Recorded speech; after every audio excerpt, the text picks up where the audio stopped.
திருச்சியில் திமுக மாநில மாநாடு தொடங்கியிருக்கிறது. தொடர்பான தகவல்களை செய்தியாளர் லெனினிடம் கேட்டு பெறலாம். லெனின், மாநில மாநாடு தற்பொழுது துவங்கியிருக்கிறது. காலையிலிருந்து இதற்கான ஆயத்த பணிகள் எல்லாம் நாம் பார்த்து வருகிறோம். இந்நிலையில் தற்போது வரை எந்தெந்த தலைவர்கள் எல்லாம் வந்திருக்கிறார்கள்? முதலமைச்சர் மு.க.ஸ்டாலின் எப்பொழுது மாநாட்டு திடலுக்கு வருகை தர இருக்கிறார்? விவரம் என்ன?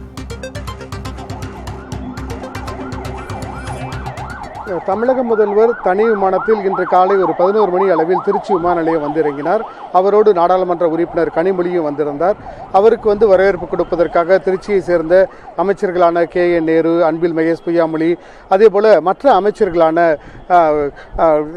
மூர்த்தி உள்ளிட்ட பல்வேறு அமைச்சர்கள் அவருக்கு திருச்சி விமான நிலையத்தில் வரவேற்பு கொடுத்தாங்க. அது மட்டும் இல்லாமல் பல்லாயிரக்கணக்கான மக்கள் திருச்சி விமான நிலையத்திலேயே அவருக்கு வரவேற்பு கொடுத்த காட்சிகளை நம்மால் காண முடிந்தது. அங்கிருந்து புறப்பட்டு அவர் திருச்சியில் இருக்கக்கூடிய ஒரு தனியார் ஹோட்டலில் தங்கியிருக்கிறார். இன்னும் சற்று நேரத்தில் அங்கிருந்து புறப்பட்டு திருச்சி சமயபுரம் அடுத்த சிறுகனூர் பகுதியில் அந்த மாநாட்டுக்கான ஏற்பாடுகள் செய்யப்பட்டிருக்கிறது. அந்த பகுதியை நோக்கி முதலமைச்சர் வர இருக்கிறார். அதற்கான பாதுகாப்பு ஏற்பாடுகள் இந்த பாதையில் பலப்படுத்தப்பட்டிருக்கிறது.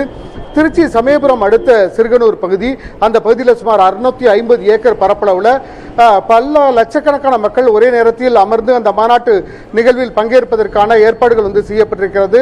அதற்காக பிரம்மாண்டமான மேடை, நாற்காலிகள், ஒளி விளக்குகள், அதே போல LED திரைகள் உள்ளிட்ட அனைத்து வசதிகளும் அங்கு அவங்களுக்கான அடிப்படை சுகாதார வசதிகள், குடிநீர், கழிப்பிடம் உள்ளிட்ட அடிப்படை சுகாதார வசதிகள் அந்த மாநாட்டு திடலில் செய்து கொடுக்கப்பட்டிருக்கிறது. குறிப்பாக நேற்று இரவு திருச்சியிலிருந்து அங்கு அந்த மாநாட்டு திடலை நோக்கி, அந்த திசையை நோக்கி பார்த்தோம் என்று சொன்னால், குறிப்பாக இடையில் மிக பிரம்மாண்டமான வகையில் செல்லக்கூடிய காவிரி ஆறும், அதற்கு அடுத்து இருக்கக்கூடிய ஒரு மெசபடோமியா போன்ற ஒரு தீவும், அதற்கு பிறகாக இருக்கக்கூடிய கொள்ளிடம் ஆறும், அதற்கு பிறகாக இருக்கக்கூடிய இந்த மாநாட்டு திடல், இந்த மாநாட்டு திடலிலிருந்து வெளியேறக்கூடிய அந்த ஒளி விளக்குகளுடைய வெளிச்சம் திருச்சி மாநகருக்குள் பார்க்கும்போது பிரதிபலித்ததை நேற்று நம்மால் காண முடிந்தது. அந்த அடிப்படையில் மிகப்பெரிய அளவில் அங்கு ஒளி விளக்குகள், மின் விளக்குகள் ஏற்பாடு செய்யப்பட்டிருக்கிறது. தற்போது தமிழகத்தைச் சேர்ந்த அனைத்து அமைச்சர்களும் இந்த மாநாட்டு திடலை நோக்கி வேகமாக படையெடுத்துக் கொண்டிருக்கிறார்கள். அதே போல தமிழகத்தினுடைய அனைத்து மாவட்டங்களில் இருந்தும் ஏராளமான தொண்டர்கள், திமுக தொண்டர்கள், தனியார் பேருந்துகள், சுற்றுலா வாகனங்கள், அரசு பேருந்துகள், தனியார் கார்கள் இவற்றை எடுத்துக்கொண்டு இந்த திருச்சியை நோக்கி பயணித்துக் கொண்டிருப்பதை நம்மால் காண முடிகிறது.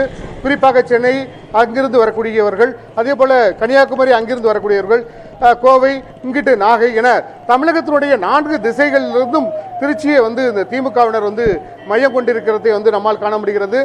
இதனால் திருச்சியை பொறுத்தவரை மன்னார்புரம், TVS டோல்கேட், சஞ்சீவி நகர், அரியமுளம் பால் பண்ணை, சமயபுரம் டோல்கேட் உள்ளிட்ட இந்த பகுதியில் அனைத்தும் போக்குவரத்து நெரிசல் என்பது அதிகமாக காணப்படுகிறது. அதே போல அரசு பேருந்துகளும் தனியார் பேருந்துகளும், திருச்சியில் உள்ள வாகனங்கள் அனைத்தும் திமுக தொண்டர்களை ஏற்றிக்கொண்டு மாநாட்டு திடலுக்கு வருவதற்காக திருப்பி விடப்பட்டிருக்கிறது. எனவே திருச்சி சத்திரம் பேருந்து நிலையம், மத்திய பேருந்து நிலையம், அந்த பகுதிகளெல்லாம் கூட பொதுமக்கள் தங்களுடைய சொந்த பகுதிகளுக்கு செல்ல முடியாமல் தவிப்பதையும் நம்மால் காண முடிகிறது. கார்த்திகா, நிச்சயமாக பரபரப்பான அரசியல் சூழலுக்கிடையே இந்த மாநாடு அப்படிங்கிறது மிகுந்த எதிர்பார்ப்புகளுக்கிடையே நடைபெற இருக்கிறது. ஸ்டாலின் தொடரட்டும், தமிழ்நாடு வெல்லட்டும் என்ற தலைப்பில் இந்த மாநாடு நடைபெற இருக்கக்கூடிய நிலையில் திமுக தொண்டர்கள் மிகுந்த உற்சாகத்தோடு மாநாட்டு திடலுக்கு வர தொடங்கியிருக்கிறார்கள். இந்த காட்சிகளை பார்த்தும் விவரங்களை வழங்கியமைக்கு நன்றி.